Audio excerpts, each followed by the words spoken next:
Bien, buenos días a todos y todos los compañeros que nos acompañan el día de hoy. La verdad que veo que están sumándose más personas, ya tenemos más de 100 compañeros que están conectados.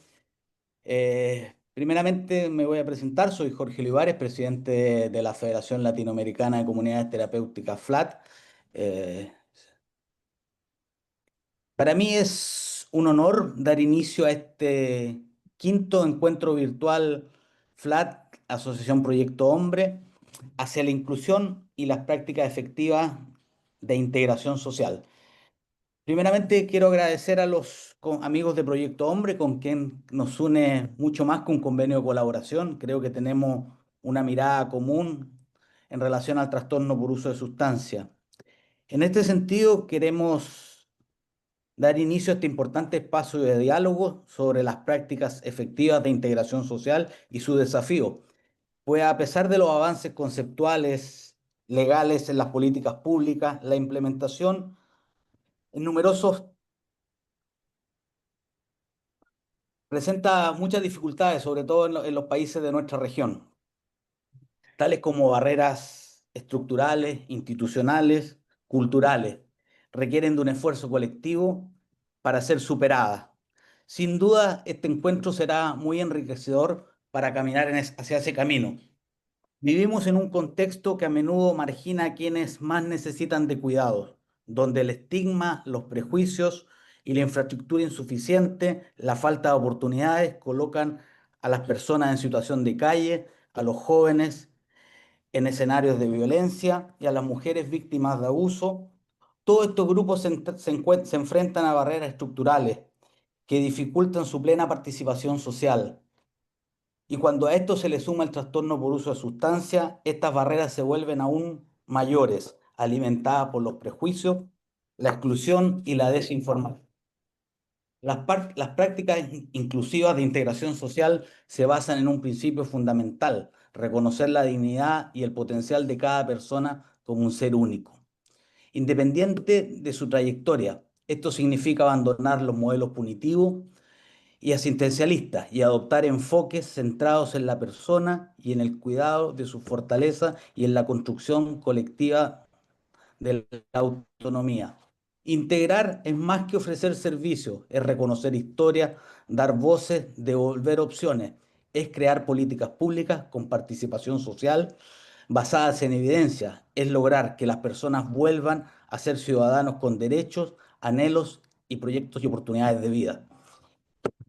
Que este encuentro sea, por tanto, un paso importante en la construcción social, que ponga la vida como en el centro de las decisiones y que entienda la recuperación como un proceso colectivo y que reconozca que nadie se recupera por sí solo. Es toda la sociedad la que debe asumir la responsabilidad de la inclusión. Muchas gracias y espero que tengamos una jornada enriquecedora en reflexiones y experiencias que nos aporten en nuestro quehacer diario.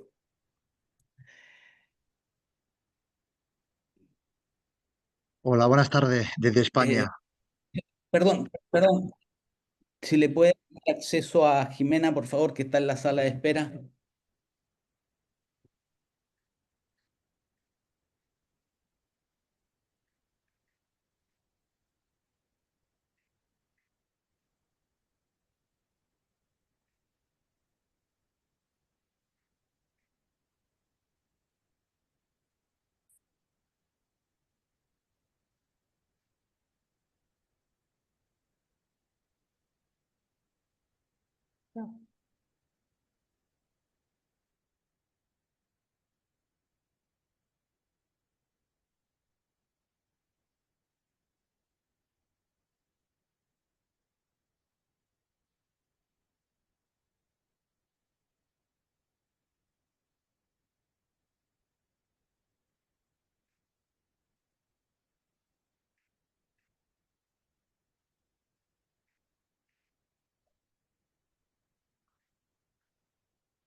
Bueno, pues desde España también queremos buenas tardes. Soy Manuel Mingorance, soy director presidente de un centro aquí en España, como es Granada, pero estoy pues, moderando este magnífico foro, quinto foro virtual FLAP, Asociación Proyecto Hombre, en calidad de miembro de la Comisión Internacional de la Asociación Proyecto Hombre. Bueno, pues como ya ha dicho Jorge, la verdad que es un foro magnífico porque, bueno, vamos a ver la importancia de la importancia de la integración social dentro de los procesos de rehabilitación, ¿no? Desde la propia experiencia constatamos como, bueno, por lo menos yo, ¿no? Como en ocasiones un proceso de rehabilitación puede quedar inconcluso si no hay una integración social y laboral, pero social que en este caso como nos atañe, ¿no? Bueno, pues encantado de poder, es un honor para mí, estoy encantado de poder moderar este foro con tantísimas personalidades y expertos. Vamos a dar paso a, bueno, pues a la participación de expertos y líderes de distintas organizaciones que compartirán sus experiencias y sus buenas prácticas con todos y cada uno de nosotros. Muchísimas gracias de antemano por la participación y por el esfuerzo que han realizado y estamos aquí para aprender. Muchas gracias. Gracias, Manuel. Antes de comenzar, queremos compartir algunas indicaciones importantes para el desarrollo de esta sesión. Cada presentación tiene una duración máxima de 15 minutos. Agradecemos a todos los ponentes, por favor, ajustarse al tiempo estipulado. Los asistentes podrán plantear sus preguntas y comentarios a través del chat y estas serán recopiladas por los moderadores y si el tiempo nos lo permite, podremos responder las preguntas al final de la sesión. La sesión está siendo grabada y posteriormente podremos compartir el enlace para quienes no tuvieron la oportunidad de acompañarnos en el día de hoy. Bueno, para comenzar, vamos a dar inicio con Jimena Kalavsky. Bueno, la verdad que para mí es un placer, un honor presentar a Jimena, una gran amiga chilena. Jimena obtuvo maestría en adicciones de droga, cumplió su tesis en adherencia al tratamiento en personas con drogadicción.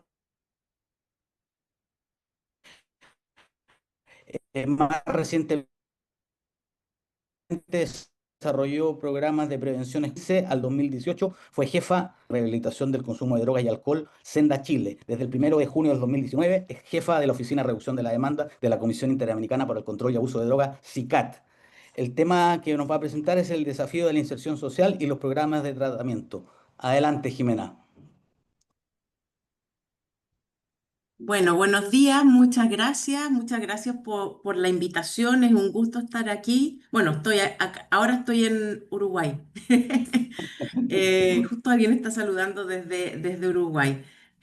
Muchas gracias a la FLAC, a Proyecto Hombre, por haberme invitado a esta sesión del día de hoy.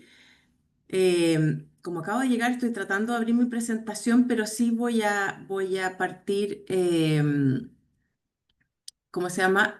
Contando un poco por qué el título, ¿no? Que tiene que ver especialmente con que es un desafío. En la OEA CICAT nosotros tenemos cada 2, 3 años vamos alternando, tenemos el proceso del MEM, de los mecanismos, el mecanismo de evaluación multilateral, donde los países van informando y dan cuenta de los avances que han tenido en relativo al plan de acción hemisférico, que es un plan de acción que se establece entre todos los Estados miembros de la OEA. Muchos de ustedes lo conocen.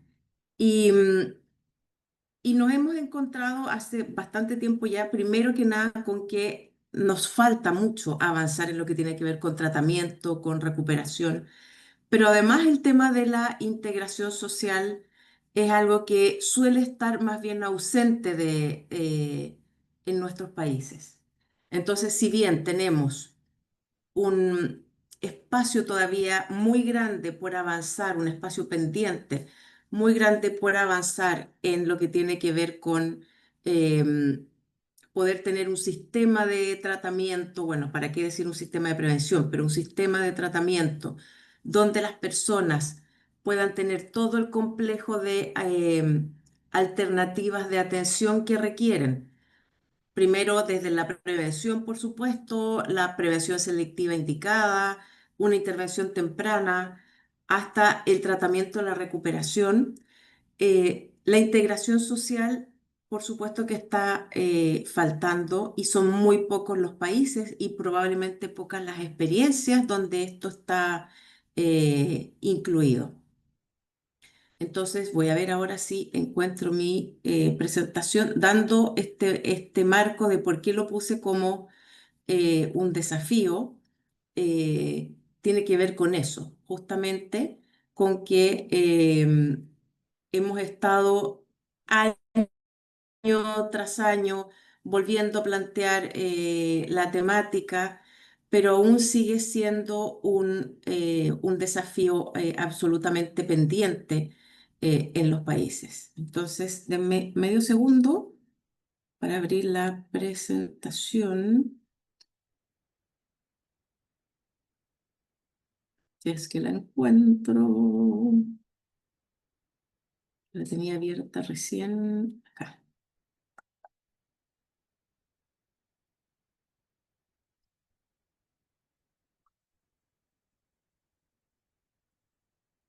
Parece que no quiere. Bueno, voy a seguir. Como me lo sé, no necesito. Y mientras lo sigo buscando para no aburrirlo, voy a seguir buscando eh, la presentación. Bueno, entonces, les decía que uno de los aspectos que tenemos pendientes en la región de las Américas justamente es el tema de la recuperación. Aquí lo tengo en el correo. Ya, aquí está.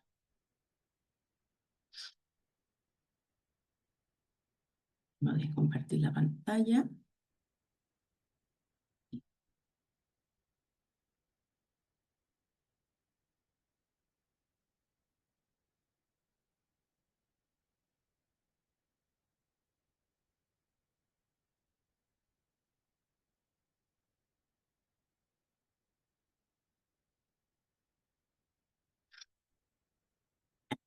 ¿Se ve? ¿Sí? Sí, sí, Jimena, gracias. Sí. Perfecto. Vamos a poner aquí para proyectar.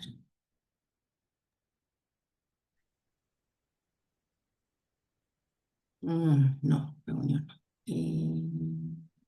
A ver, aquí. Bueno, entonces, importante como recordar un poquito de qué estamos hablando cuando hablamos de inserción social.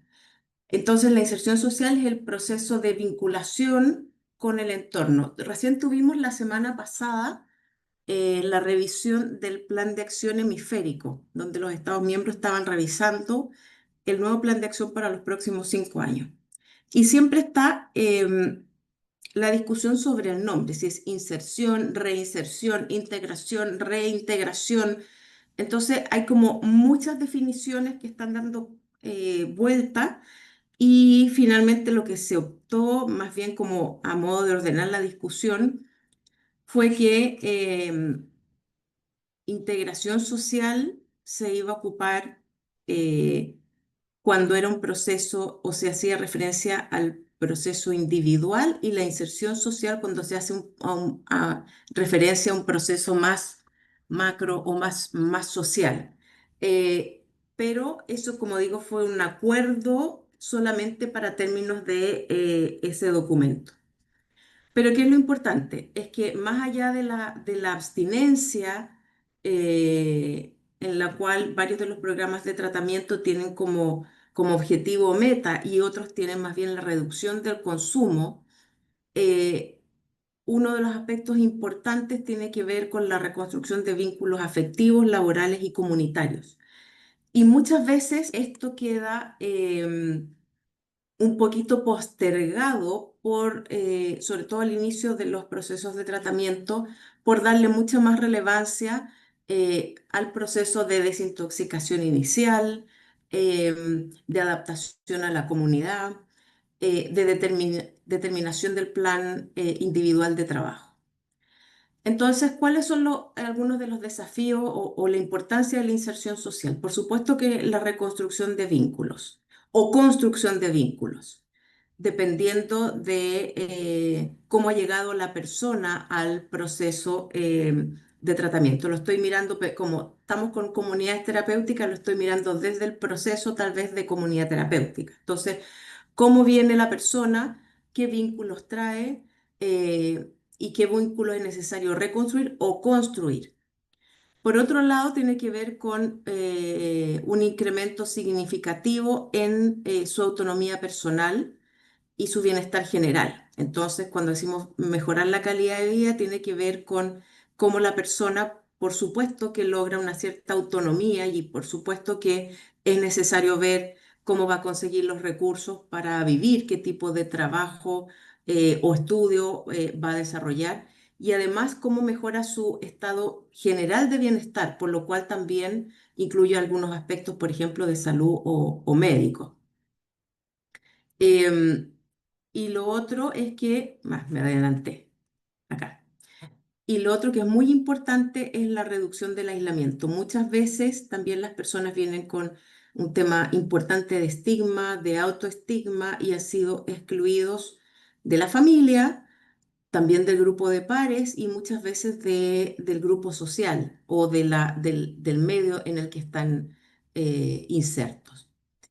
Y es así que tenemos estos cuatro pilares que tal vez son muy importantes, que son el alojamiento, la educación, el empleo y las redes sociales, ya no como las redes de, no sé, LinkedIn, Facebook, sino que las redes de apoyo que la persona puede tener, tanto en vínculos familiares como vínculos comunitarios y sociales. Me quiero detener un poquito en el tema del alojamiento.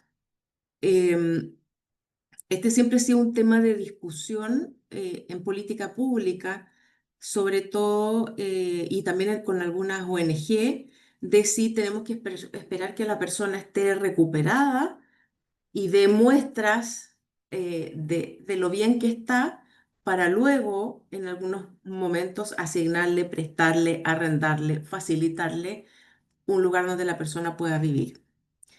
Pero la tendencia actual, y a mí me hace mucho sentido, es decir, bueno, uno de los aspectos importantes de la recuperación es tener cubiertas las necesidades básicas. Y entonces es muy difícil que una persona haga un proceso si todavía no tiene dónde asentarse, dónde, entre comillas, echar raíces.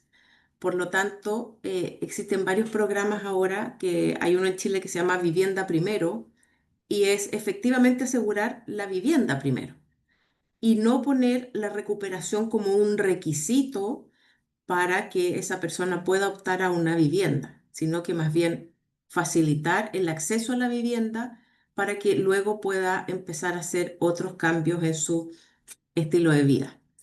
Y la educación también es muy relevante. A veces nos encontramos con personas que han perdido muchos años de educación y eso los limita para poder encontrar un buen trabajo. Y a veces también con el apuro de la familia o la necesidad de generar recursos, rápidamente nos saltamos como el ítem educación y nos vamos a que consiga un empleo rápidamente. Pero también si la persona no ha logrado terminar su educación primaria, su educación escolar completa, lo más probable es que se va a mantener durante muchos años en empleos que no van a ser satisfactorios necesariamente. Y en ese sentido es importante impulsar o apoyar todo lo que tiene que ver con el desarrollo académico. ¿Cuáles son los obstáculos que nos encontramos para una adecuada inserción social? Lo primero, el estigma que le hemos hablado otras veces en varias reuniones y webinars, el estigma que hay por parte de empleadores, centros académicos, escolares, respecto a esta falsa relación de persona usuaria de drogas, persona que nos va a traer problemas o que va a contaminar al resto. O que si es una persona que usaba drogas va a venir acá a vender droga. Entonces, hay mucho estigma asociado a una persona que ha estado en un proceso de recuperación. Por lo tanto, este es un tema bien delicado que, por supuesto, no nos gustaría que las personas tengan que estar como escondiendo de dónde vienen y ha sido su proceso, pero en algunos contextos tampoco se trata de ser suicida. Entonces, en algunos contextos donde no hay una suficiente madurez cultural o social, bueno, es mejor eh, evitar entrar en ese tipo de detalles. El aislamiento social, que tiene que ver con pocas redes sociales, por lo tanto hay poca posibilidad o poca opción de acceder a posibilidades de trabajo, de educación y de tener una vida un poquito más saludable y no tener que volver a vincularse con los amigos de consumo. Algunas expectativas también sobre la reintegración, donde muchas veces las expectativas que hay en el medio ambiente o en la familia o en la pareja son bastante pesimistas. Y entonces estamos en una profecía autocumplida de catástrofe. Sobre todo que sabemos que em, la recaída es parte del proceso de recuperación. Entonces, cómo se aborda la recaída y cómo se relaciona con las expectativas también puede ser un obstáculo para la inserción social. El estrés por la abstinencia, ¿ya? El proceso de desintoxicación y la abstinencia, por supuesto que tiene mucho de esfuerzo, ¿ya? No es algo que surge de manera natural, sino las personas no hubieran pedido ayuda y no estarían en el tratamiento. Entonces, ¿cómo se mantiene la abstinencia? También puede ser un obstáculo para la inserción social. La persona puede pensar que tiene que aislarse absolutamente para poder mantenerse abstinente. Y uno escucha a veces a las familias, dicen, no, si mientras vuelva con ese barrio donde vivía, va a volver a recaer y no sé qué. No, justamente eso es parte de lo que hay que trabajar en el proceso de tratamiento.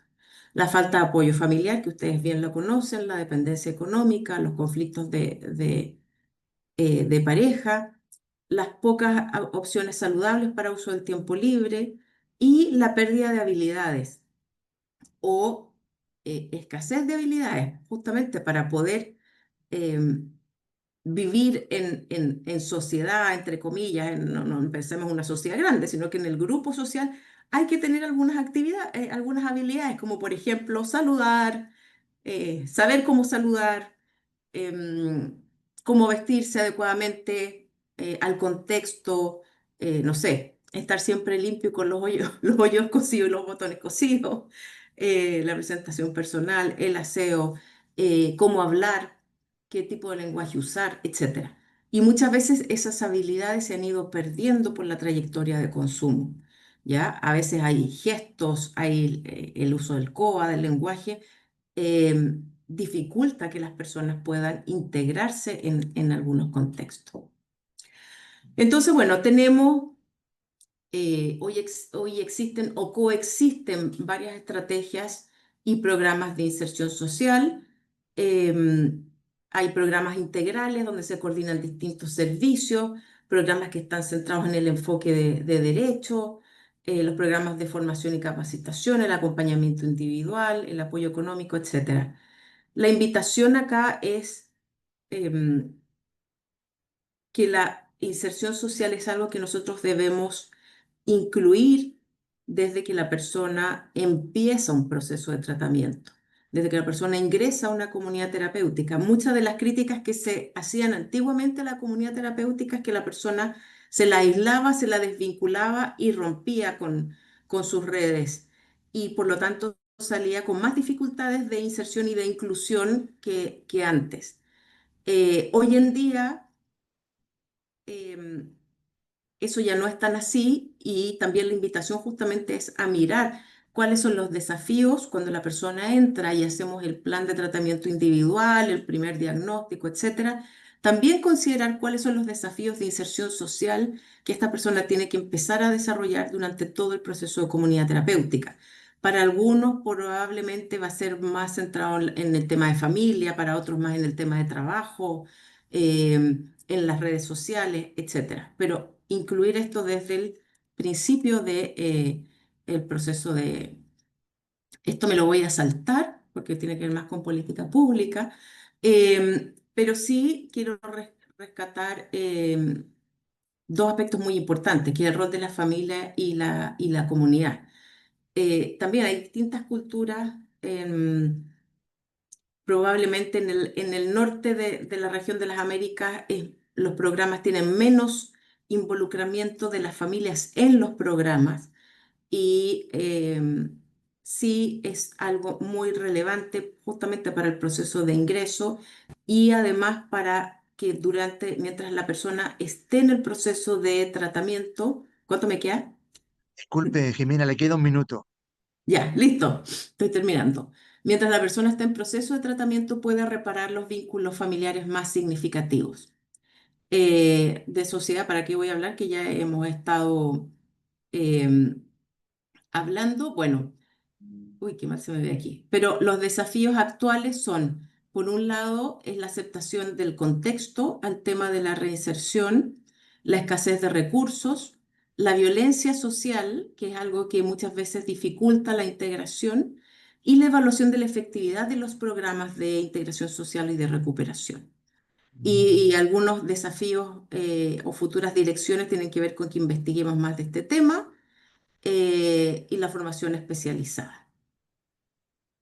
Conclusión, justo en un minuto, la inserción social es un proceso muy importante en los programas de tratamiento, requiere un enfoque integral mucho más allá de la sola abstinencia, requiere una colaboración entre la comunidad, los profesionales y la adaptación continua a los contextos específicos.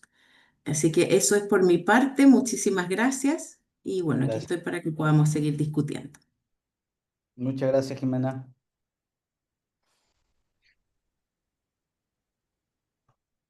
Bueno, pues continuamos con la siguiente presentación con Ana Muñoz de Dios. Ana es directora general de la Fundación Integra España. Es licenciada en Ciencias Económicas y Empresariales por el CEU San Pablo y cuenta con un máster de Filosofía. Inició Ana su carrera en Bankinter, pasó a la Comunidad de Madrid como analista de proyectos de cooperación. En el año 2001 se hace cargo de la dirección de la Fundación Integra en el momento de su constitución. La Fundación ha conseguido más de 25.000 puestos de trabajo para personas sin hogar, reclusos y ex-reclusos, personas que han salido del mundo de la dependencia, mujeres víctimas de violencia, prostitución o trata. El título de su presentación es Inclusión laboral, dos puntos, un empleo digno para una recuperación sostenible. Pues adelante, Ana. Muchísimas gracias. Bueno, muchísimas gracias. Lo primero agradecer, Jorge, de FLAC, de Manuel, ¿no? La presentación, a Elena Presencio por pensar en nosotros para este foro y a Berenice porque nos ha puesto muy fácil la organización. Entonces es un placer estar aquí. Somos una entidad un poco diferente, veo que todos sois mucho del entorno más de dependencias. Nosotros somos solo una entidad que solo hacemos empleo, ¿no? Y hacemos empleo con personas que lo han tenido más difícil, ¿no? Entonces, gracias por aceptarnos en este foro.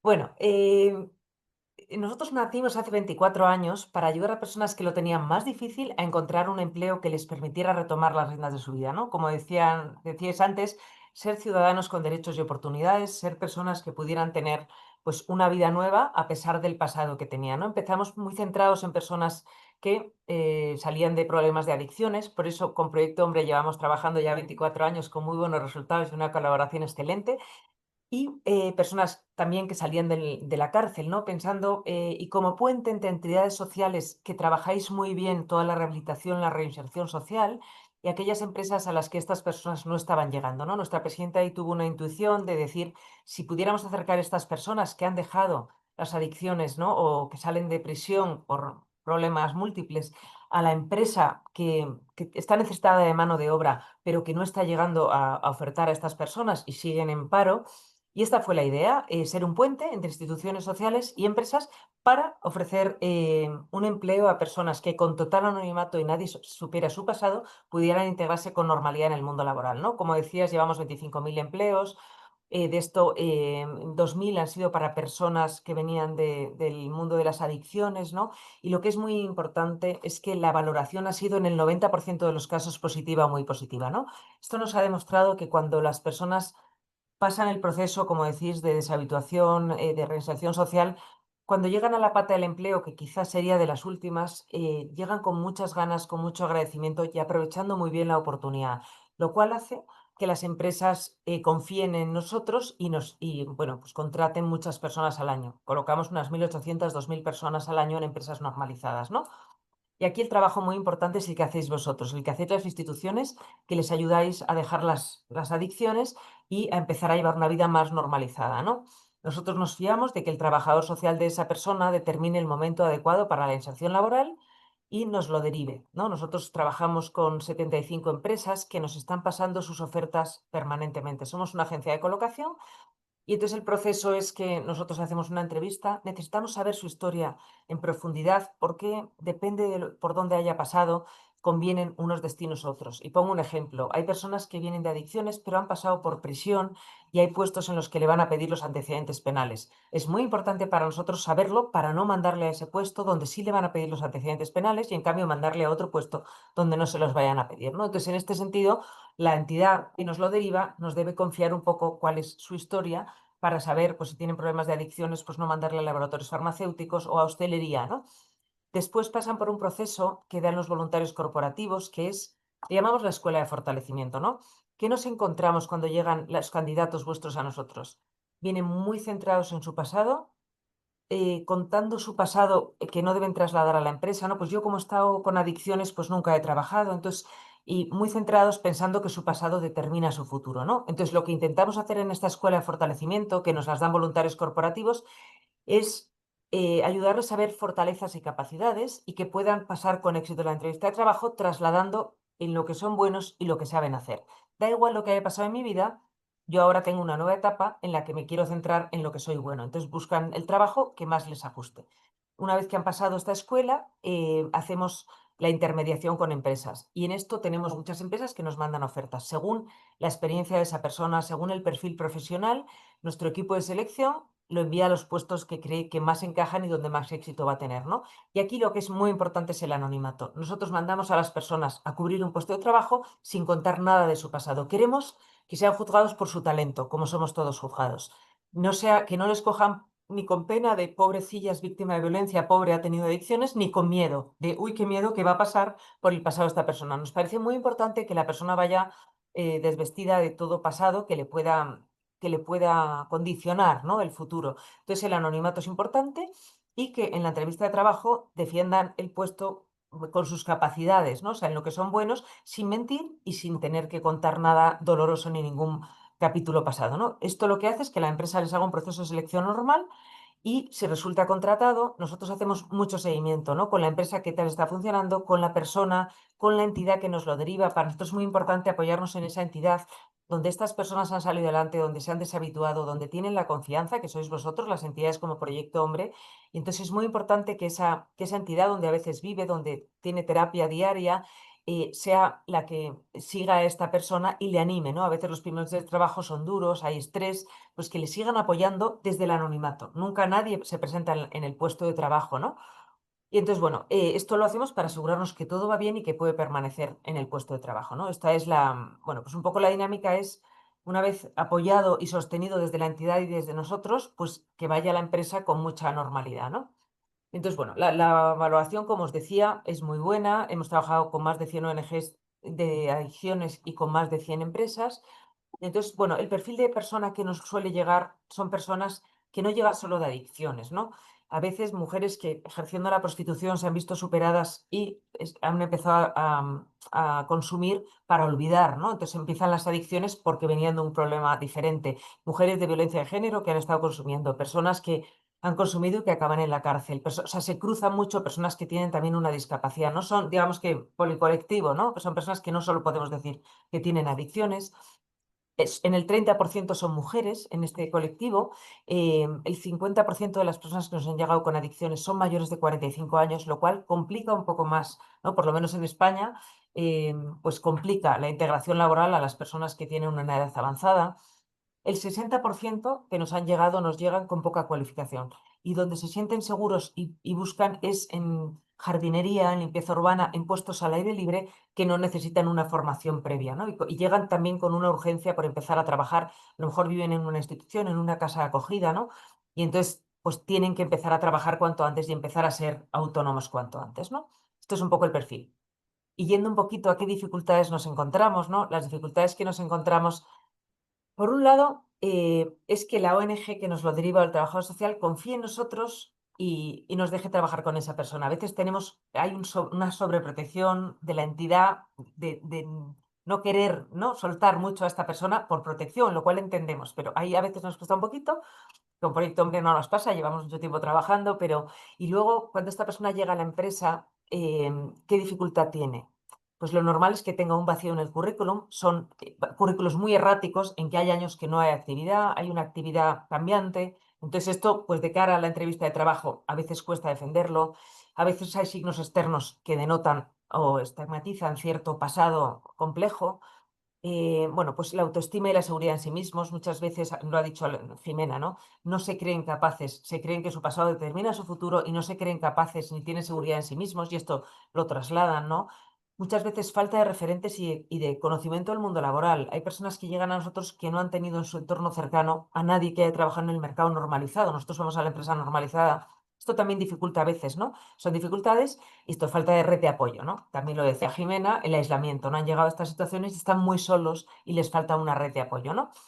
Y que, bueno, en la empresa, ¿qué dificultades nos encontramos? Ahora llevamos 24 años y podemos hablar de casos de éxito, pero hay ciertos colectivos que cuestan, la cárcel, la droga, estos colectivos a veces les cuestan, ¿no? ¿Por qué? Por el miedo a tener que tratarles diferentes, por el miedo a cómo se comportarán, qué harán, por el miedo al conflicto. Hay un estigma, ¿no?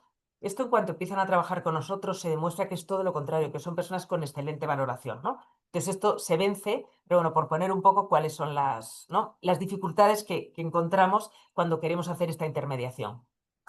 Por otro lado, hablar del impacto, ¿no? ¿Cuál es el impacto en la vida de una persona, y lo sabéis mejor que yo, que encuentra un trabajo y que consigue un techo, un plato de comida para él y sus hijos, mantener la custodia de sus hijos, rehacer una red de apoyo, ¿no? Empezar a trabajar supone tener un círculo social, supone tener compañeros, supone tener referentes, ¿no? También recuperar a veces a la familia, que, bueno, que se habían alejado porque solo había generado problemas en una etapa anterior, ¿no? Entonces, poder recuperar a la familia. A nivel anímico vemos un cambio increíble, ¿no? Cuando llegan a nosotros, muy baja autoestima, nadie cree que le dan una oportunidad, en cuanto empiezan a trabajar, son los mejores de su departamento, ¿no? La motivación, la seguridad, el que alguien te valore, te hace autovalorarte, ¿no? El ser útil, ¿no? El sentir que alguien te espera, que eres válido para la sociedad, ¿no? El sentir que pueden decidir de su propia vida, me tomo un café, me compro esto, ¿no? Que tomo decisiones y esto me hace otra vez, ¿no? Pues me empodera, ¿no? El poder empezar de cero, ¿no? El pensar que han roto con una etapa en que, bueno, pues que les estigmatizaba y con la que creían que nunca conseguirían parar, ¿no? El trabajo les hace tener la oportunidad de empezar de cero, ¿no? Bueno, y todo esto, al final, nosotros encontramos que el trabajo es lo que les protege a veces de volver a recaer, ¿no? Hay personas que venían del mundo de las adicciones que nos decía, bueno, si no tienes un sitio donde ir, si nadie te espera, si no tienes recursos para tener un mínimo de calidad de vida, si nadie cree en ti, si estás solo, ¿no? Si no ves la luz al final del túnel, si eres invisible para la sociedad, ¿no? Pues es mucho más fácil que te plantees volver pues a la vida que tenías antes porque crees que nadie te va a dar una mano y que no hay una oportunidad, ¿no? Entonces, que nadie te va a ayudar a salir de esa vida, ¿no? Entonces, lo que creemos es que el empleo es lo que hace sostenible la recuperación de estas personas, el haber salido del mundo de las adicciones y no recaer, va muy ligado a tener un empleo y a la red, a la fortaleza que le da a esa persona, ¿no? El poder tener una vida nueva y poder consolidarla, ¿no? Nosotros hicimos un estudio hace unos años donde llevábamos ya 15 años de recorrido para ver qué había pasado con las personas que habían encontrado un empleo, ¿no? Fue muy sorprendente porque el 80% nos aseguraba que ese empleo había sido el punto de inflexión en sus vidas, ¿no? Que gracias a ese empleo habían podido salir adelante y vivir ya lejos del mundo de exclusión del que venían, ¿no? De la cárcel, de la droga, del maltrato, de la prostitución, ¿no? Habían conseguido que el empleo fuera lo que revirtiera esa situación, ¿no? En la que llevaban muchos años inmersos y que creían que no podían salir de ella, ¿no? Entonces, nos parece increíble cómo un trabajo puede revertir una vida, ¿no? O sea, una vida que que lleváis trabajando mucho tiempo con ellos, pero quizá el trabajo puede ser pues, un punto de inflexión que haga que luego tenga, ¿no? Pues que no vuelva atrás, ¿no? Y le dé seguridad, le dé autosuficiencia económica, le dé red de apoyo, ¿no? Y por otro lado, también creemos que es muy interesante señalar cuál es el impacto también para otras, para la empresa, cuál es el impacto para la empresa, ¿no? Para la empresa es muy bueno porque empieza a tener muy buenos trabajadores, ¿no? Ante lo que creía que podía ser un problema, tiene trabajadores muy bien valorados, muy agradecidos, personas que han pasado por muchos retos y por muchos momentos de dificultad, luego vencen los retos, ¿no? Pues con mucha resiliencia a veces. Y por otro lado es un bien para la empresa porque tienes una plantilla sensibilizada y diversa, ¿no? Hacia realidades diferentes, ¿no? Pero también el impacto es muy bueno para la sociedad. Que estas personas encuentren un trabajo es muy importante, ¿no? Es que, por un lado, mejor seguridad ciudadana de personas que a lo mejor se ven obligadas a delinquir para seguir consumiendo, pues personas que están en un trabajo, un ahorro de subsidios, ¿no? Muchas veces las personas que están en estas situaciones tienen un subsidio del gobierno y una mejora de la salud, ¿no? Pues para el Estado que una persona empieza a trabajar, por lo menos en España, es un ahorro de subsidios y una mejora de la red de salud. Y por otro lado, son personas que empiezan a cotizar al sistema público tanto en impuestos como en seguridad social. Luego pasan de ser dependientes a ser cotizantes, ¿no? Le Y queda un esto, minuto, Ana. sí, Le queda un tengo, minuto, por Sara, favor. ya acabo. Esto lo que nos devuelve, hemos hecho un estudio midiéndolo, 1 euro invertido en la Fundación Integra, en que estas personas encuentren trabajo, revierte a la sociedad 9 euros de impacto social, ¿no? Mediante el método SOI. Lo cual, esto quiere decir que la inclusión laboral pues es la recuperación de las personas, pero también es un impacto muy grande en la sociedad y en las empresas. Y esto es todo. Muchísimas gracias. Pues muchísimas gracias, Ana, por tu presentación y mi felicitación y enhorabuena por vuestro fantástico trabajo, ¿no? Que es gratificante, duro, pero gratificante. Y vuelva a Gracias. crecer. Muchas gracias.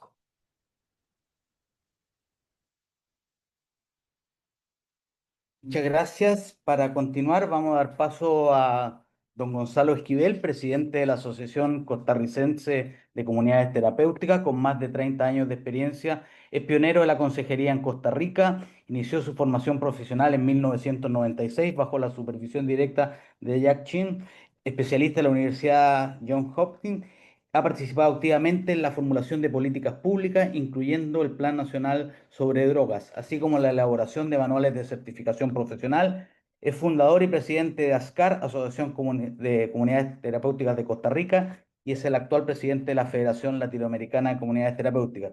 El tema es la reinserción social, factor decisivo del capital de recuperación. Bienvenido, Gonzalo. Muchas gracias. Gracias, gracias Jorge, Manuel, a la FLAC, a Proyecto Hombre, por darnos la oportunidad de compartir un ratito este tema tan importante. Creo que las compañeras anteriormente ya han expuesto algunas de los conceptos que vamos a hablar, pero voy a tratar de ser muy concreto y muy preciso.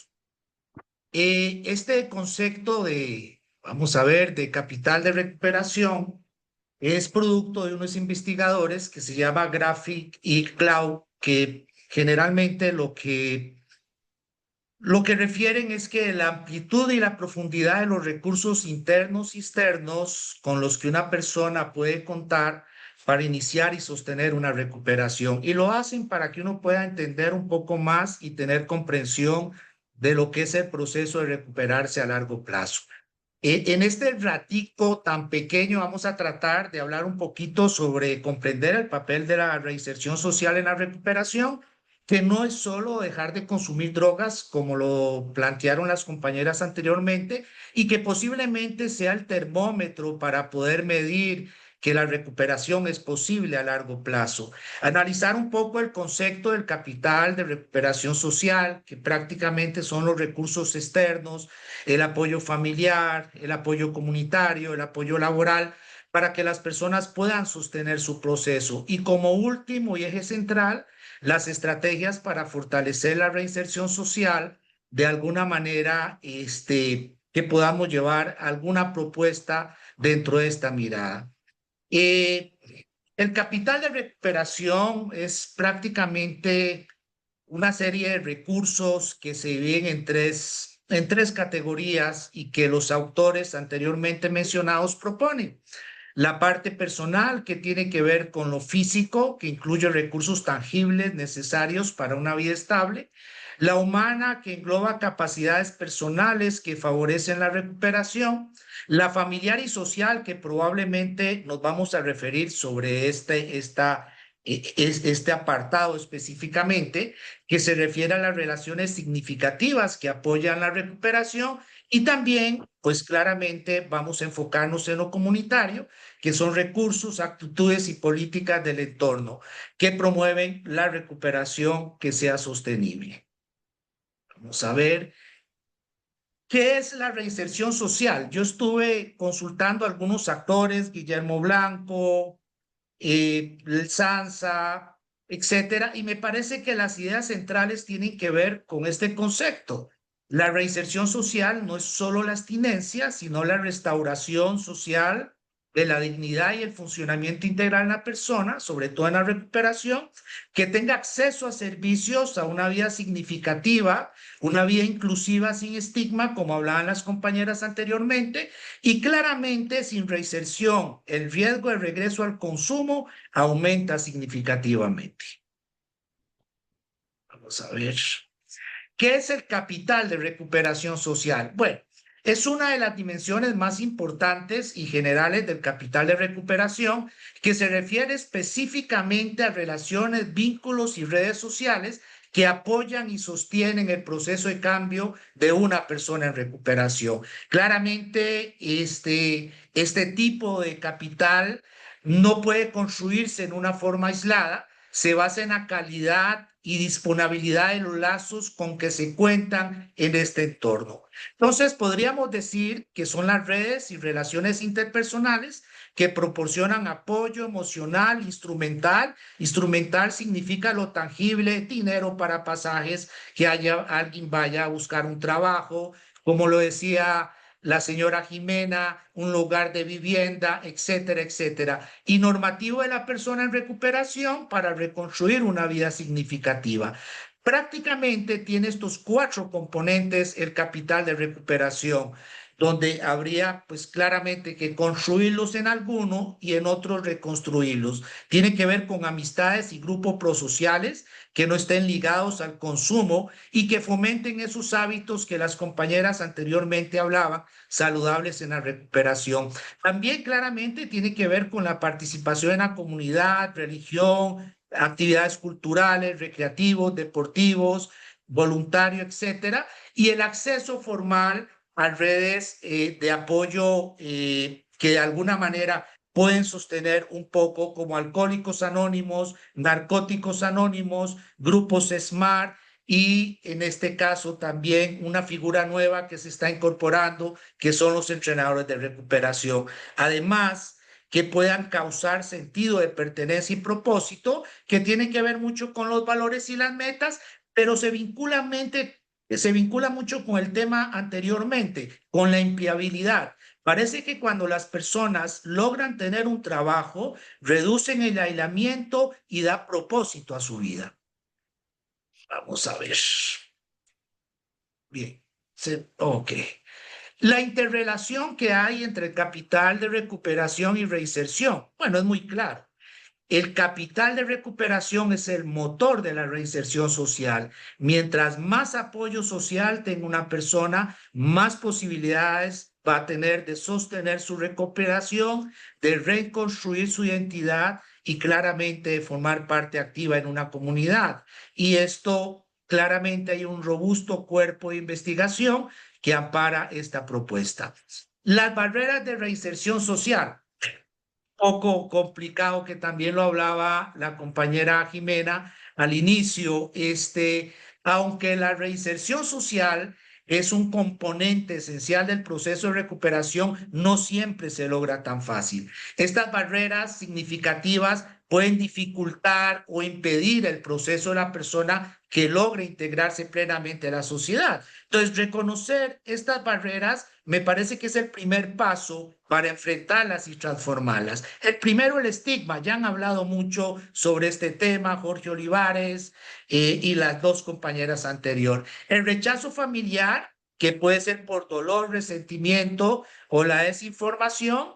Además, el desempleo y la pobreza de estas familias claramente en algún momento limitan la autonomía y la autoestima. Y el rechazo familiar también tiene que ver con parte de la estigmatización, que estas familias pierden la esperanza en las personas que tienen un problema del trastorno por uso de sustancias. La falta de oportunidades educativas, reinsertarse en un sistema formal y capacitarse, acceder a empleos dignos y estables, el aislamiento comunitario, no lograr tener espacios donde puedan participar, debilita el sentido de pertenencia y propósito, y en algunos lugares la infraestructura inadecuada o no hay infraestructura para hacer estos procesos de reinserción. Pero no solo eso, sino también hay momentos en no contar con el personal capacitado que pueda manejarse en estos entornos. Las estrategias rápidamente ante las barreras, pues claramente es promover apoyo comunitario, grupos de autoayuda, programas de voluntarios, mentores, espacios, facilitar el acceso a oportunidades educativas y laborales, ojalá ofreciendo capacitación, becas, reinserción académicas, empleos. Además, también involucrar a la familia, brindando un proceso educativo con herramientas para poder reconstruir y construir relaciones, hay veces dañadas, reducción del estigma, que ya hemos hablado muchísimo, y también fortalecer la articulación entre los servicios de salud, justicia y educación. Además, ojalá se pudieran incorporar entrenadores de recuperación, ya sea aliados, que son profesionales que no tienen una historia de adicción, y pares, que estas personas pares, por su experiencia vivida, saben manejarse muy bien y navegarse en esas aguas de políticas para poder conectar a las personas en estos procesos. Vamos a ver, esto es importante. Hay algunos modelos que realmente están comprobados y que se pueden utilizar eficazmente con la reinserción social. Uno son los modelos orientados a la recuperación, que no solo se enfocan en la parte aguda del consumo, sino que además de ofrecer intervenciones clínicas esporádicas, ofrecen una red continua de apoyos formales e informales, integrando servicios médicos, sociales, educativos, espirituales y comunitarios. Y claro, nuestras comunidades terapéuticas, las que cuentan con enfoque de redes, que generalmente no funcionan como espacios cerrados, sino que se articulan con servicios externos, familiares y comunitarios, y que de alguna manera proveen de habilidades a las personas para que puedan encontrar sentido y responsabilidad individual. Bien, y para cerrar la presentación, no sé qué tiempo me queda, he ido un poco muy concreto, pero creo que hablando puntos específicos, como conclusión, pues claramente reafirmar que la reinserción social no se debe entender como una etapa final de la recuperación, sino como uno de sus pilares fundamentales. Sin integración real, claramente y significativa en la familia y en las comunidades, es muy probable que el avance clínico y de recuperación corra el riesgo de ser insuficiente o temporal. También el capital de recuperación no surge solo. Debemos construirlo, debemos cultivarlo, debemos facilitarlo y acompañarlo mediante acciones concretas de políticas públicas, programas comunitarios que ofrezcan este apoyo. Y claro está, las comunidades terapéuticas tienen un rol irreemplazable. No basta contratar al individuo, es necesario también transformar de alguna manera los entornos sociales para que se conviertan en espacios de acogida, participación y dignidad. Y una pregunta de reflexión para todos nosotros podría ser: ¿qué redes y qué recursos podemos activar de nuestro rol, institución, comunidad, para facilitar este concepto de reinserción social basado en capital de recuperación en quienes están en ese proceso? Y para finalizar, una reflexión muy pequeñita, pero con mucho amor. Donde hay organizaciones que promueven la esperanza y la dignidad, claramente florece el capital de recuperación necesario para una reinserción social no solo posible, sino sostenible. Muchas gracias. Muchas gracias, Gonzalo. Déjame quitar la presentación. Tiempo récord. Gracias. Bueno, pues Gracias. a continuación recibimos a dos queridas compañeras de Proyecto Hombre. Recibimos a Ángeles de la Rosa y a Arantxa Cantero de Proyecto Hombre y Arantxa Valladolid. Ángeles de la Rosa Maroto es licenciada en Ciencias Políticas por la UNED y cuenta con más de 15 años de experiencia en el tercer sector, especialmente en el ámbito de la gestión de proyectos sociales. Actualmente se desempeña como directora de proyectos en la Asociación Proyecto Hombre, donde coordina un equipo técnico encargado de garantizar la viabilidad y sostenibilidad de los programas de intervención, prevención e inserción laboral a través de una eficaz gestión de fondos públicos. Y Arantxa Cantero López es licenciada en Derecho por la Universidad de Valladolid. Inició su trayectoria profesional en Barcelona, en la sede nacional del movimiento Scout católico. En el año 1997 se incorporó a Proyecto Hombre Valladolid, coincidiendo con su apertura, desempeñando funciones administrativas, jurídicas y de gestión. Actualmente es directora del área de gestión y administración de Fundación Aldaba, Proyecto Hombre en Valladolid, liderando áreas como proyectos, recursos humanos, administración, voluntariado y asesoría jurídica. Tanto Ángeles como Arantxa van a presentar un tema pues también apasionante, como es Proyecto Insola y Buenas Prácticas, Proyecto Hombre Valladolid. 2 puntos. Impulsando el trabajo de inserción con mujeres con trastorno por el uso de sustancias. Pues adelante, compañera Ángeles y Arantxa. Vale, gracias Manuel por tus palabras. Bueno, lo primero, muchas gracias por dejarnos compartir con todos vosotros y vosotras uno de los proyectos que tenemos ahora mismo en marcha, que empezó a ejecutarse en el año 2016. Voy a compartir una presentación. ¿Vale? Y aquí. Perfecto. Vale, antes de... Uy, está justo en el final. Antes de empezar, dos puntos breves sobre el proyecto Insola. Bueno, el proyecto Insola es un proyecto, son las siglas del proyecto de integración sociolaboral para personas con problemas de adicción. Este proyecto está financiado por el Fondo Social Europeo, que es un instrumento de la Unión Europea que lo que hacen es apoyar el empleo, la inclusión social y el desarrollo de las personas.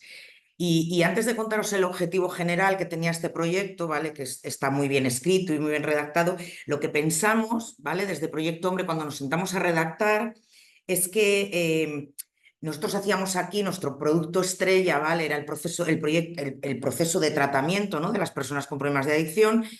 Y pensábamos que la inserción sociolaboral quedaba siempre un poco por debajo, ¿no? Y que se empezaba a lo mejor a actuar en este espacio de la integración sociolaboral casi en los finales, ¿no? de sus programas de tratamiento. Lo que quisimos hacer con este proyecto es equipararlo prácticamente desde el principio, que a la vez que ellos siguen su proceso de tratamiento habitual, ¿vale? Con su acogida, su comunidad y su reinserción, que a la par fuera ese proceso de integración sociolaboral, ¿vale? Entonces, voy a compartir con vosotros varios datos. Bueno, esta presentación queda a vuestra disposición bueno, y si tenéis luego alguna pregunta, por supuesto. Bueno, el proyecto Insola, el objetivo era mejorar la inserción sociolaboral de las personas que estaban en situación o riesgo de exclusión social a través de un abordaje integral de su problema de adicción, ¿no? Partíamos de las capacidades de las personas que tenían para cambiar su vida y tomar las riendas de su propia vida. Y también queríamos desarrollar y potenciar competencias y habilidades sociolaborales básicas que pudieran favorecer su integración en los diferentes ámbitos de la vida, sobre todo el laboral y el social. El proyecto lo pensamos como un itinerario, ¿vale? Un itinerario personalizado en el que cada una de las personas beneficiarias debería pasar debería pasar por estos 4 programas en los que establecimos todo este recorrido que iba a la par de su proceso de tratamiento, como antes os hemos dicho. El primero, Ahora, el primer programa se llama Programa de Motivación y Formación Básica. Había una evaluación inicial, ¿no?, de la situación de cada persona que se incorporaba al proyecto Insola. Se les iniciaba en una motivación para el inicio de actividades de orientación y una iniciación de la formación básica. Todos sabemos cómo entran por nuestras puertas, ¿no? Tampoco podemos de entrada hacer mucho más que esto. Este periodo podía durar alrededor de, como máximo, entre 4 semanas, 6 semanas, ¿vale? El segundo programa de orientación y diseño del plan personalizado de incorporación, pues evidentemente tenía la elaboración y la presentación de este plan individual de incorporación sociolaboral. Se le inicia un proceso de cambio, acompañamiento y seguimiento de actividades y se continúa con esa formación básica. El tercer programa de capacitación y formación le llamamos, empezamos con unas actividades de capacitación competencial, práctica y unos desarrollos de habilidades para la vida que llamamos actividades prelaborales. Y continuamos con aquella formación que en el plan individual del anterior programa ya empezamos a poner en marcha. Y por último, el cuarto programa, que ya llamamos de orientación especializada, era la continuación del trabajo de capacitación competencial y de habilidades, al que llamamos ya directamente actividades laborales. Y hacíamos también y hacemos un acompañamiento de la búsqueda activa de empleo y de intermediación laboral. ¿Qué colectivos son los que principalmente se incorporaban a este proyecto? Primero, personas inactivas, por supuesto, que son susceptibles de incorporarse al mercado laboral a medio o largo plazo. Menores de edad, pero tiene que ser a partir de 16 años. El proyecto no nos permite menores de 16. Y jóvenes que tienen formación incompleta, fracaso escolar y conductas desadaptativas. En tercer lugar, entraban personas privadas de libertad. En cuarto lugar, personas excluidas del sistema formativo laboral por su situación de adicción cronificada. En quinto lugar, entraban personas con trabajos precarios, desempleados de larga duración y con unos perfiles de consumo con mayor deterioro.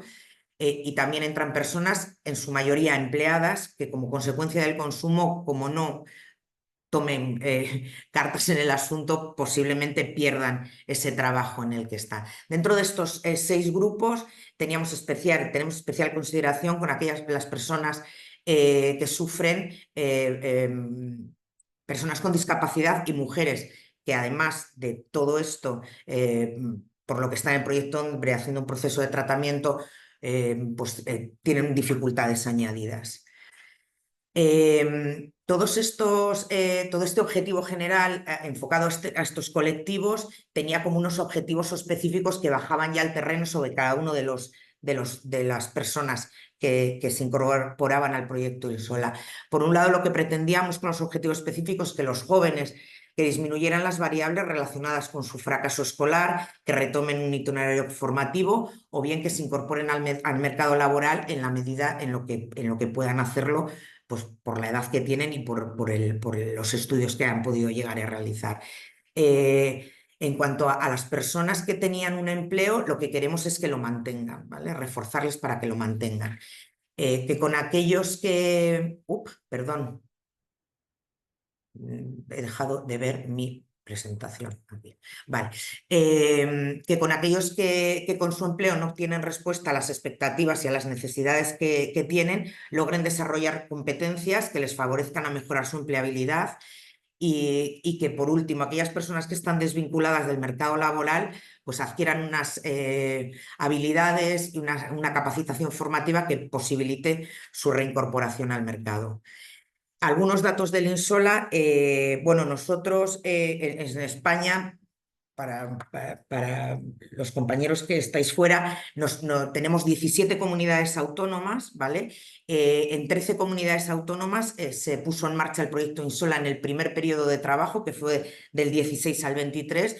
Por lo tanto, tenemos un importante espacio del territorio cubierto con este proyecto.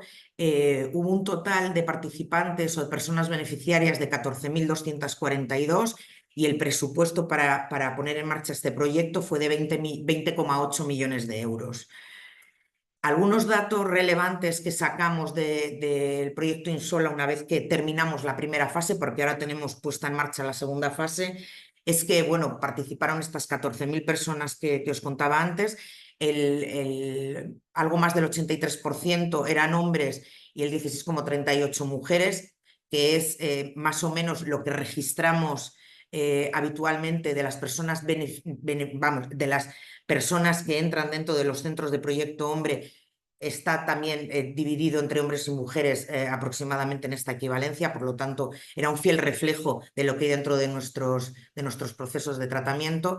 Lo de región A, B, C y D os explico un poco por encima. Europa divide a los países que participan en estas subvenciones por regiones, considerándolas si están más o menos desarrolladas.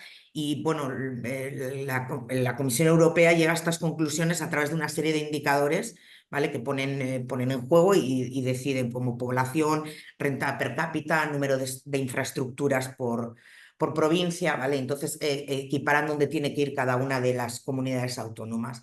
Y luego os comparto una foto fija que se hace a los 6 meses después de que la persona beneficiaria del proyecto Insola haya terminado.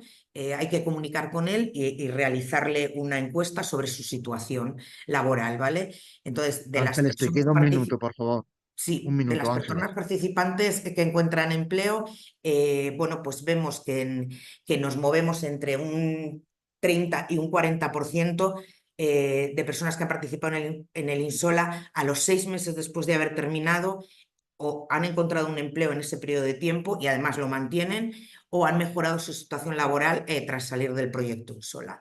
¿Vale? Y nada, esto es lo que os quería contar y dejo a mi compañera Arantxa para que continúen. Gracias. Gracias. Hola, voy a ver si comparto mi presentación. Un segundito, a ver.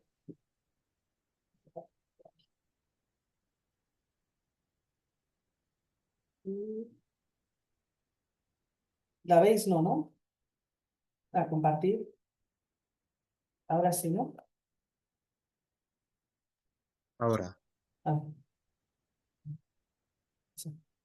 Bueno, pues nada, yo también reitero mi agradecimiento a la FLAG y a la asociación por permitirnos compartir esta experiencia nuestra de trabajo en tema de inserción, que nosotros la vamos a centrar en todo el trabajo que hemos venido desarrollando con las mujeres drogodependientes y con otras vulnerabilidades, porque bueno, pues a lo largo de estos años hemos descubierto que la drogodependencia en el caso de las mujeres va acompañada de otras múltiples circunstancias que dificultan no solo el proceso de recuperación, sino también el proceso de inserción. Nosotros tenemos una experiencia de trabajar con el Insola desde el año 2016 y ciertamente para nosotros vincularnos al proyecto Insola fue un cambio significativo por esto que hemos venido comentando, que incorporó un cambio de perspectiva, es decir, la empleabilidad no como una parte final del proceso de recuperación, sino como una parte transversal que se integra dentro de todo lo que es el trabajo terapéutico, el trabajo educativo, el trabajo social, ¿no? Entonces, bueno, eso supuso un cambio de perspectiva muy importante porque de alguna manera va a teñir todo ese trabajo terapéutico y nos obliga a generar recursos y herramientas para que eso pudiera ser así, ¿no? Entonces, como decíamos, nos ha obligado a generar nuevas herramientas de trabajo, que son los itinerarios que ha mencionado Ángeles, los itinerarios no es una creación nuestra, existía de antes, pero hay un proceso de adaptación de lo que son itinerarios personalizados de empleo, adaptados en los tiempos, en el tipo de actividad, en la forma de acompañamiento. También nos embarcamos en la puesta en marcha de un servicio de orientación laboral específico con una dedicación específica también de personal y de tiempos. Incorporamos también elementos relacionados con las competencias digitales y potenciando en nuestros usuarios la posibilidad de tener ellos esas capacidades, ¿no? De gestionarse en los espacios digitales también los temas relacionados con el empleo. Y luego otro elemento clave que es con el que voy a dar continuidad a la presentación es la necesidad de hacer una atención diferenciada e integral a las mujeres. Nosotros,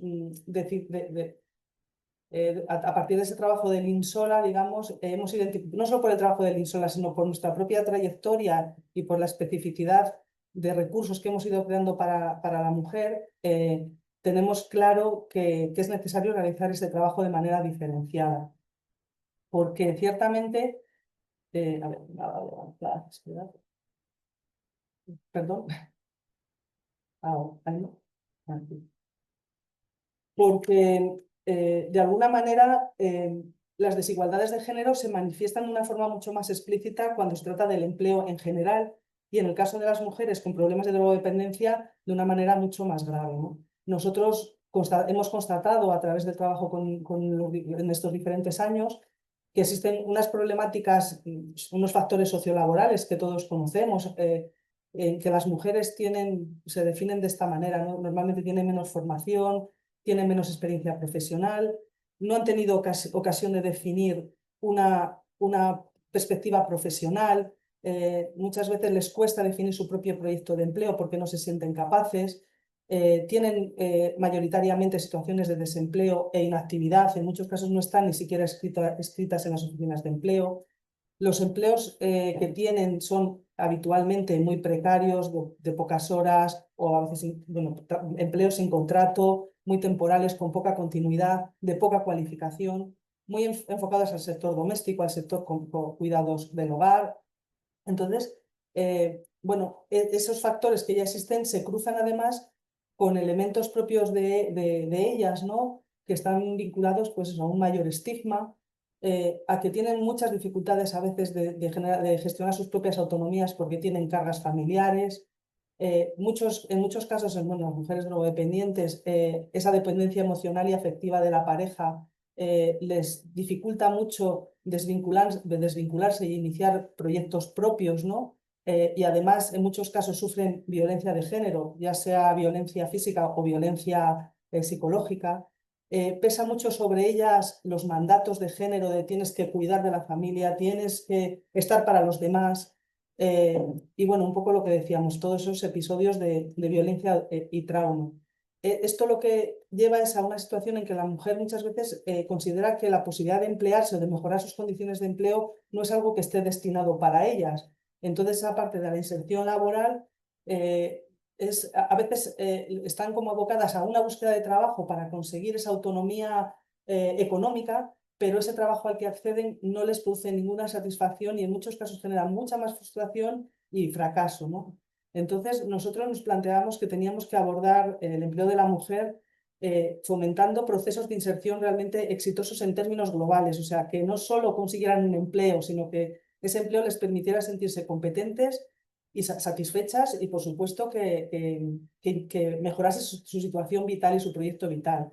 Con hecho, nos planteábamos como propósitos pues, trabajar desde sus propios deseos, trabajar desde los temas aspiracionales, qué es lo que tú deseas, por qué lo deseas, ¿no? Enfocarnos también en sus propios intereses y en sus capacidades, a recuperar qué has hecho, qué puedes hacer, en qué eres competente, en qué eres capaz, ¿no? Luego, incentivar mucho la formación y capacitación a partir de esto, es decir, es necesario que obtengan alguna titulación, algún elemento también como elemento de autovaloración, ¿no? Que consigan formarse aunque sea en competencias o en cursos más cortitos, ¿no? Y desde luego integrar en el proceso terapéutico el proyecto vital laboral como parte fundamental. Para nosotros las líneas clave de trabajar con ella era trabajar siempre desde propuestas diferenciales, es decir, el Servicio de Orientación Laboral crea proyectos e itinerarios específicos para mujeres, reforzar, por lo que decíamos antes, toda la parte motivacional y de empoderamiento de la mujer, redescubrir sus talentos, porque ellas no creen que los tienen, pero ciertamente son muy valiosas y muy hábiles en muchas cuestiones que tienen en el enfoque laboral también son recuperables. Y luego también que se identificaran como colectivo y que reforzaran su identidad como colectivo en cuanto a que ellas, el trabajo grupal que hacen es muy reforzante, encuentran también espacios donde intercambiar, donde comunicarse, donde verse acompañadas, ¿no? por otras compañeras y el refuerzo de su identidad, como decíamos antes, que se ha dicho antes también, en cuanto a ser ciudadanas de derechos y ser ciudadanas con posibilidad de estar integradas en contextos sociales donde ellas puedan recuperar su vida, ¿no? ¿Cómo hacemos todo esto? Arantxa, le queda un minuto. Sí, nada, estoy terminando ya. Como decimos, programas específicos para mujeres. Esto que ya he hablado de la parte muy motivacional, aspiracional, de reforzar la competencia. Estamos ahora trabajando sobre unas experiencias inmersivas que sería algo parecido a lo que ha comentado Ana antes, que decía la escuela de fortalecimiento, es decir, que tengan unas experiencias previas antes de abocarlas al empleo. Y luego también hemos planteado recursos de apoyo, espacios residenciales, trabajar también la corresponsabilidad, cursos. Y estos son algunos datos, por ejemplo, del trabajo con 41 mujeres que empezamos en marzo del 2024 y ahora en el 2025, que bueno, no voy a detallar, pero básicamente refuerza un poco lo que dice Ángeles. Lo que pretendemos es que las mujeres hagan un proceso de evolución y sobre todo que dejen de estar inactivas. Para nosotros que pasen a la situación de desempleo es un paso, que mejoren sus condiciones de empleo es otro paso, que accedan a sistemas de formación es otro paso. Entonces, que ese número de inactividad cada vez se vaya reduciendo como parte de la experiencia de un itinerario. Viéndola como lo máximo. Pues Fin. muchísimas gracias por vuestra presentación y por dar a conocer este magnífico programa que es Insola. Gracias. Vale. Bien, muchas gracias. Finalmente damos la bienvenida a Loadi Sureña y Luis Sottenwilder del Consejo Nacional de Drogas de la República Dominicana. Loadi Sureña es licenciada en Psicología por la Universidad Autónoma de Santo Domingo, magíster en Intervención Sistémica de Organizaciones y Terapia Familiar de INTEC, magíster en Ciencias de la Complejidad Global, actualmente directora estratégica de Prevención de Droga y Promoción de la Salud del Consejo Nacional de Droga. Ha ocupado varios puestos en el Consejo Nacional de Droga, con experiencia en coordinación, implementación, monitoreo y supervisión de programas y proyectos comunitarios. Co-creadora del Sistema de Monitoreo y Evaluación SIMME del Consejo Nacional de Drogas. Y Luis es licenciado en Psicología y Administración de Empresa, con una maestría en terapia familiar. Su formación académica multidisciplinaria le ha permitido abordar el fenómeno del consumo de sustancias desde una perspectiva integral, combinando el conocimiento clínico, organizacional y familiar. Actualmente se desempeña como asesor de la Dirección de Estrategias de Atención, Rehabilitación e Integración Social del Consejo Nacional de Drogas, donde contribuye al diseño e implementación de las políticas orientadas a la prevención y el tratamiento de las adicciones. El tema que nos van a presentar es Alas de Transformación, Estrategia para la Inclusión Social y Derechos Humanos. Adelante, Loades y Luis, por favor. Gracias, Jorge. Gracias a todos y todas que nos están siendo receptivos y no han abierto, la verdad, este espacio. En Ala de Transformación le hemos dado un enfoque de inclusión social y derechos humanos. Cuando nos involucramos en este proyecto, fuimos con la idea de poder evidenciar y hacer un levantamiento de las mujeres privadas en libertad que tenían problemas de consumo, que habían ingresado por consumo o que ya lo podían haber desarrollado. Nos pudimos dar cuenta de que este era una minoría y nos enfocamos también en todas esas privadas en libertad que tenían una condición de vulnerabilidad y entendiendo que era importante trabajar esa exclusión social como un fenómeno complejo y multidimensional que puede ser que puede ser individual o grupal, donde hay una limitación de derechos. Y al poder en trabajar la inclusión social, podríamos ir viendo áreas donde se le había hecho difícil y que sería bueno para su reinserción social. En los asuntos de la territorialización, es ese enfoque que tiene que ver con las comunidades, con esos espacios donde ellas viven o han vivido, para poder visibilizar a través de un mapeo sus conexiones, tanto formales como informales, que muchas veces en ese proceso se pierden, y la importancia de que esos niños, niñas y adolescentes de esas madres puedan aprovecharse de esas conexiones, que muchas veces eso le da un factor doble de vulnerabilidad y lo puede perpetuar a situaciones de riesgo. Esta estrategia contó con el acompañamiento técnico de Coppola, y que es el programa europeo y latinoamericano, donde pudimos recibir esa asesoría que nos ayudó bastante. En este contexto nacional, República Dominicana tiene un marco normativo donde tiene convenios con UNICEF, donde la Constitución y esos convenios nos ayudan, no es que nos dan ese marco legal para poder estar en una situación de igualdad y de ventaja para esos niños, niñas y adolescentes. Pero la realidad de que en el marco normativo nos ayuda, pero la realidad social es otra, como puede ser no solamente de República Dominicana, de otros países latinoamericanos. La alta vulnerabilidad infantil de niños, niñas, de esas hijos de esas madres, enfrentan desprotección, riesgo social y emocional, y se hace también difícil esas conexiones, como dijimos anteriormente, ante escolar. Es como niños y que quedan desprotegidos.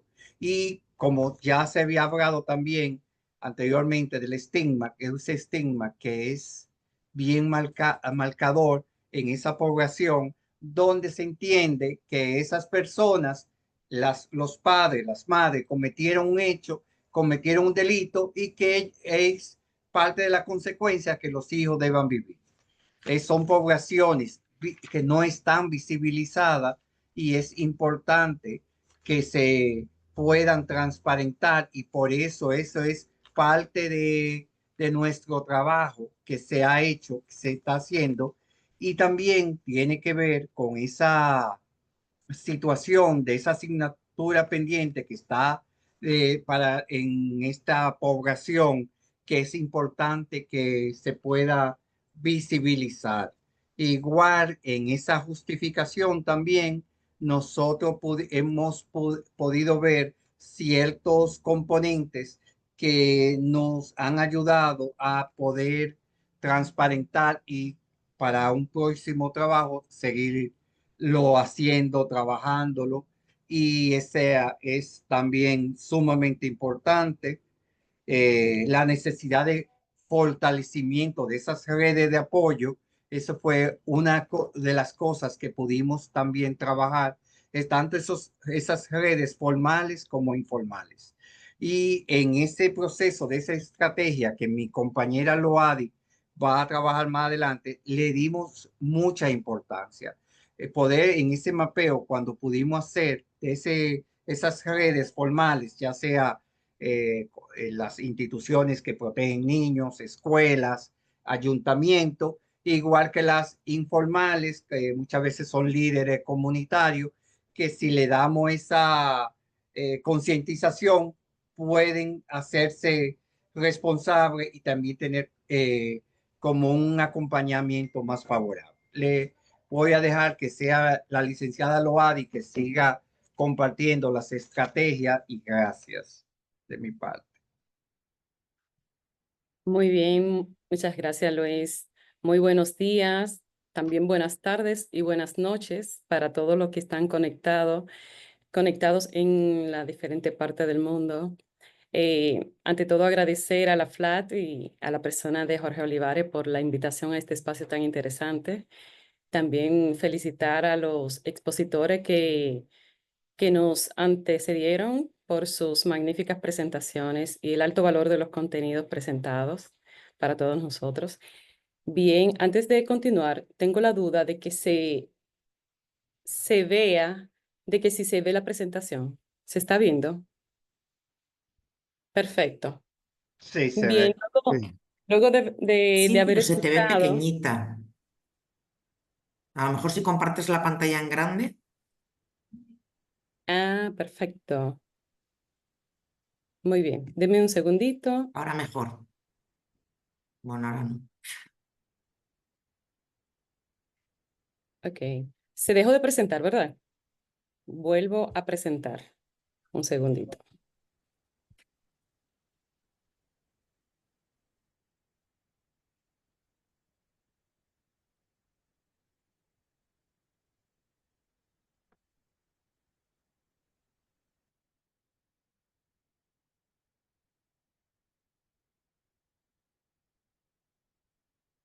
Ahora se ve. No, todavía No, no lo se hay. ve. Ah, todavía. Un segundito, vamos a ver. Sí, Ok. Ahora sí, creo. sí. Sí. Espera. Ay, qué lío. Se ha ido de nuevo. Se ha ido, se ha ido. Ay, un segundito y perdonen. Es que, no sé, me está dando un poquito de problema. Ok, ahora sí creo. Bien, ahora sí, ¿verdad? ¿Se ve o no se ve? Ya. Sí, Sí, ahora sí. Bien, lo que pasa es que ahora no está en formato, vamos a decir, PPT, pero ahí se puede ver, ¿verdad? Se ve qué Sí, está pasando. sí, sí. Ahora tiene la imagen de sí. las fotos. Perfecto. Bueno, disculpen por esta, eh, esta situación. Lo primero es, después de haber escuchado ese contexto país en el que se está desarrollando la estrategia Alas de Transformación y luego de poder comprender un poquito de los aspectos más importantes que nos motiva a poner en marcha, a poner en desarrollo esta estrategia en vista de todas las justificaciones del lugar que ha presentado Luis Ottenwalder, quisiera iniciar esta presentación con una pregunta que quizás todos ustedes ya se han hecho y es ¿qué busca lograr Alas de Transformación? Y bueno, y la verdad es que Alas de Transformación busca visibilizar esas realidades por las que enfrentan las mujeres privadas de libertad y sus hijos e hijas, por sus múltiples situaciones en la que viven, en la que tienen que enfrentar por las condiciones de estar en contexto de encarcelamiento, tanto de exclusión, de abandono escolar, de abandono emocional, de desprotección y, en fin, un sinnúmero de situaciones que realmente les vulnera. También buscamos fortalecer las redes de apoyo de las privadas de libertad en vista de la importancia que tiene, no solamente para la protección de los NNA, sino también para el desarrollo de ese vínculo emocional con sus hijos y también para que las madres tengan la oportunidad de ejercer su rol de madres aún estando en contexto de encierro. También buscamos facilitar la conexión directa de las madres con sus hijos, promoviendo esos espacios seguros, esa comunicación, ese acompañamiento emocional, ese seguimiento que debe de dar toda madre a sus hijos e hijas en sus vidas.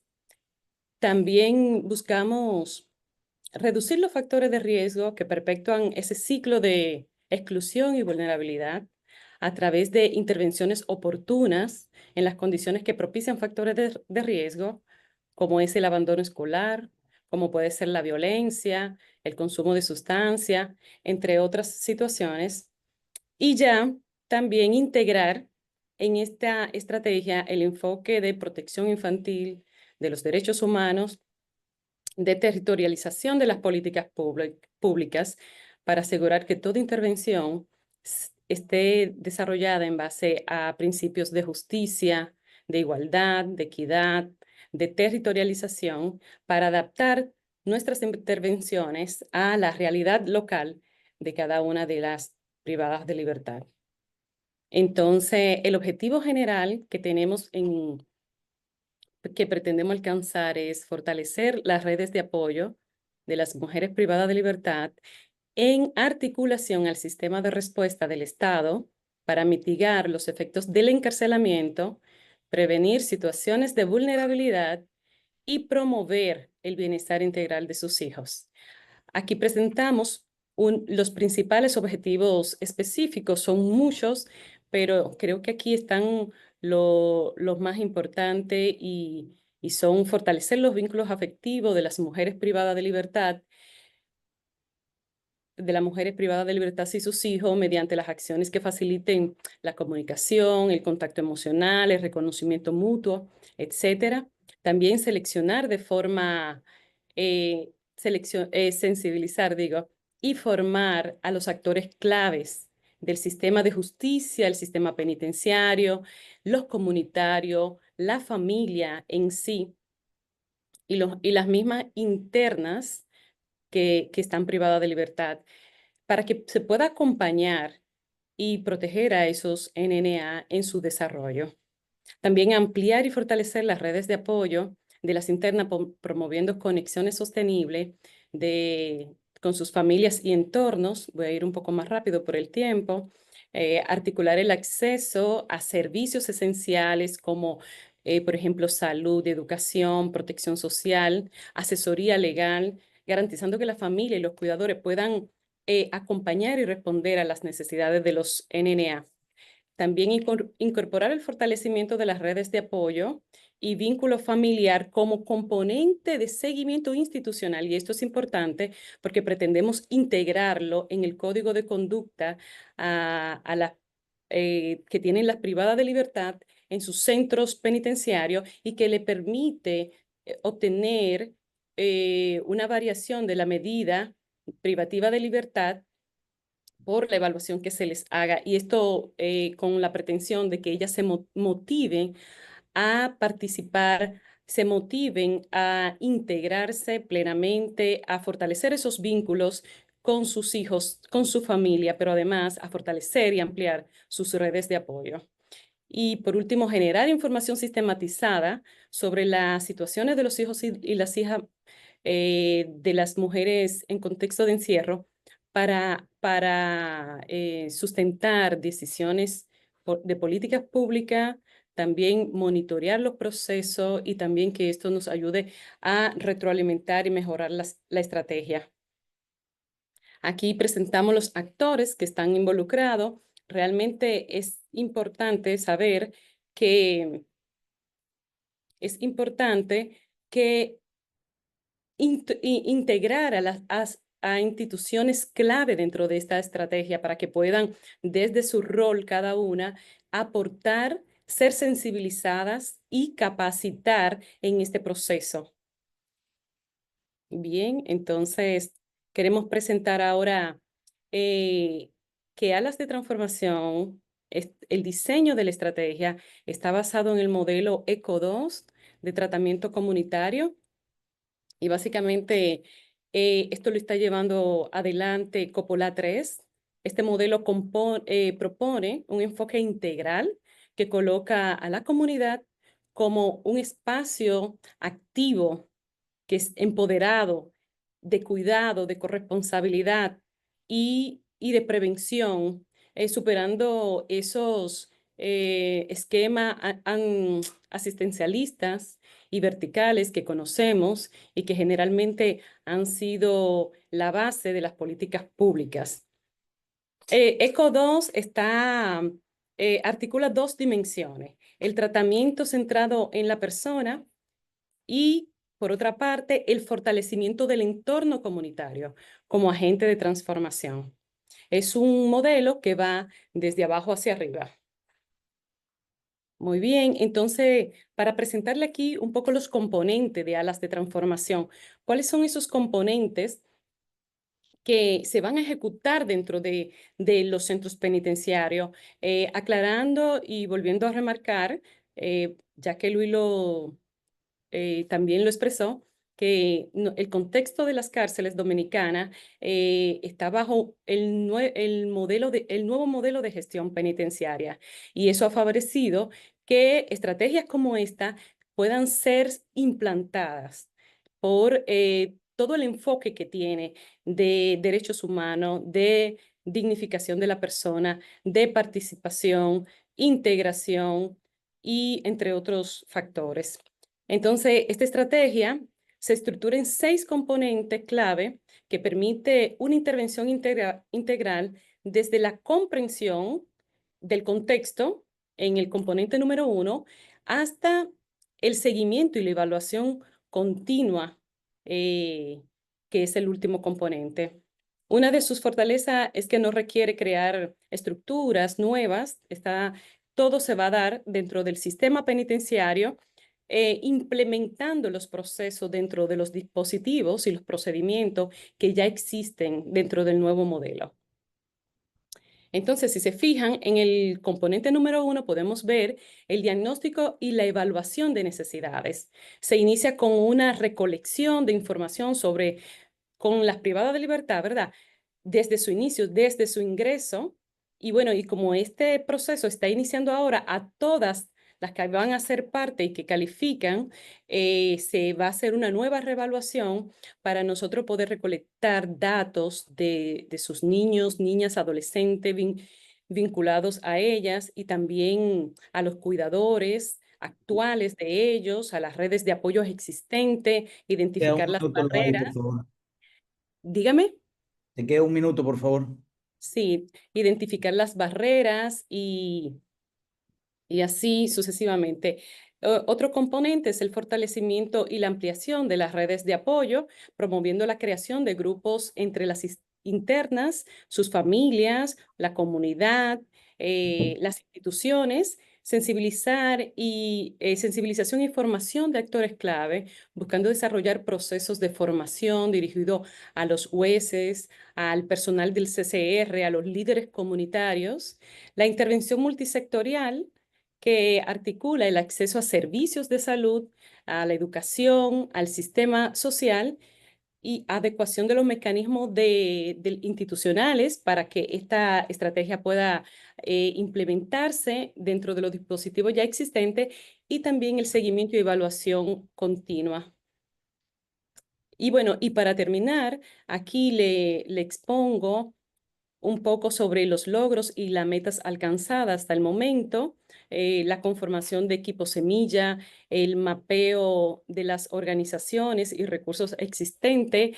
Hemos también hecho entrevista, cuestionario, hemos socializado la estrategia con actores clave, hemos hecho un workshop internacional y también tenemos el borrador de la estrategia Alas de Transformación prácticamente terminado y nuestra proyección a corto y mediano plazo es poder ejecutar la estrategia como piloto. Ahora mismo estamos en ese proceso, nos encontramos con el acompañamiento técnico para implementar la estrategia en sí. También lo tenemos insertado en la Política Nacional sobre Drogas 2025-2030 de la República Dominicana y está en espera de aprobación por parte del Poder Ejecutivo. También introducir el código de conducta para la evaluación, el fortalecimiento de los vínculos familiares y por último, la integración del componente de familia en la nueva reforma del sistema penitenciario que se está llevando a cabo a través de un decreto que se emitió en el 2024 y que prácticamente va a contener un componente de familia y es donde nosotros queremos insertar alas de transformación para que se convierta en una política pública. Bien, le dejo con esta imagen final para que puedan ver un poco sobre los procesos, las publicaciones que se han hecho y las cosas que hemos logrado hasta el momento. Y bueno, decirle que Alas de Transformación es una oportunidad concreta para responder a la deuda social pendiente con los niños y niñas de las privadas de libertad, que ha sido una población invisibilizada, con miras de justicia restaurativa, de corresponsabilidad y de acción territorial. Así que muchísimas gracias. Gracias, Loadi. No sé si va a pasar de inmediato a hacer la presentación de las láminas de... Ah, sí, perfecto, perfecto. Sí, bueno, vamos a presentarlo. Acá. ¿Se puede ver? Sí. Sí. Sí, bueno, lo que queremos es invitarles a todos, bueno, los que están conectados a participar en la 18ª Conferencia Latinoamericana de Comunidades Terapéuticas, que tiene el lema Calidad y buenas prácticas al servicio de la transformación social. La recuperación es posible. Esta conferencia, este evento transformador, será llevado a cabo en la República Dominicana en el mes de noviembre, el 5, el 6 y el 7, por lo que les invitamos a agendar esas fechas y a ser parte activa de este gran evento y será llevado a cabo en la Universidad Autónoma de Santo Domingo, Primada de América. Así que les esperamos a todos y muchas gracias. Gracias, Loadis. Muchas gracias. Pues muchísimas gracias, a todos los ponentes por estas magníficas presentaciones que han compartido con todos y cada uno de nosotros. También a todas las personas que se han conectado, que ha habido una altísima participación. Lamentablemente no podrá haber tiempo para preguntas por falta de tiempo, pero les agradecemos sus comentarios en el chat. Les compartiremos las presentaciones de nuestros ponentes y el vídeo de Fundación Integra. Y ahora, para cerrar, escucharemos a Lucas Roncati, vicepresidente de la FLAP, que nos ofrecerá una reflexión de los principales aportes de esta jornada. Pues adelante, amigo Lucas. Gracias, Manuel. Qué gusto, un placer estar aquí con ustedes. Jorge me dice que tengo solamente un minuto, que no puedo hablar nada, solamente para agradecer los brasileños y brasileñas que están acá y nuestros compañeros de todos los otros países. Como vicepresidente de la Federación Latinoamericana, un representante de la Federación Brasileña, es un honor desde nuestra amiga Jimena, hasta todos que pudieron hablar, un placer poder compartir con ustedes. Es un compromiso de la Federación Brasileña, a través de la ética, que tengamos programas que estén cada vez más calificados para efectivos programas de reinserción social. Presupuesto que cumplo mi tiempo, Roger, no tengo que decir nada. Gracias por la oportunidad. Un saludo para todos, que tengamos más y más oportunidades para hablar acerca de eso. Nada, muchísimas gracias, Lucas. Gracias a todos los participantes. Como dijo Manuel, la verdad que tuvimos, en algunos minutos, tuvimos más de 200 conexiones.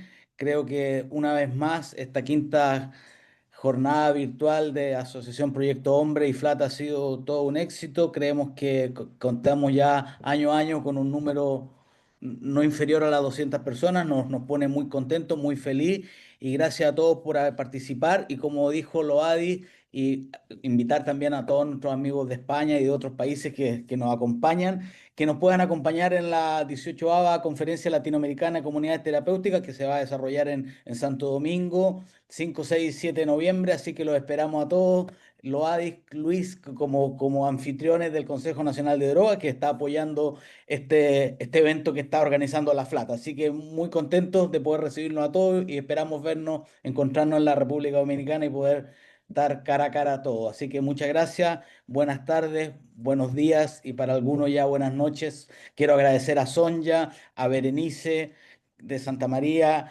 por todo el trabajo que han desarrollado, están detrás de cámaras, pero sin ellas no hubiera sido posible poder hacer esto. Y por supuesto que un gran saludo también a mi amigo Oriol Esculiés, que es fundamental en esto como delegado internacional de Proyecto Hombre. Así que muchísimas gracias a ti, Manuel, también, y gracias a todos. Allí nos veremos, Jorge. Manuel, Muchas gracias. solamente Sí. un minuto más, que tengas mi compromiso que voy a hacer una relatoría por escrito como 2 o 3 días más y voy a compartir con todos. Muy bien. Gracias. Gracias, Gracias. Lucas. Gracias. Muchas gracias a Abrazos. todos. Gracias. Buena tarde.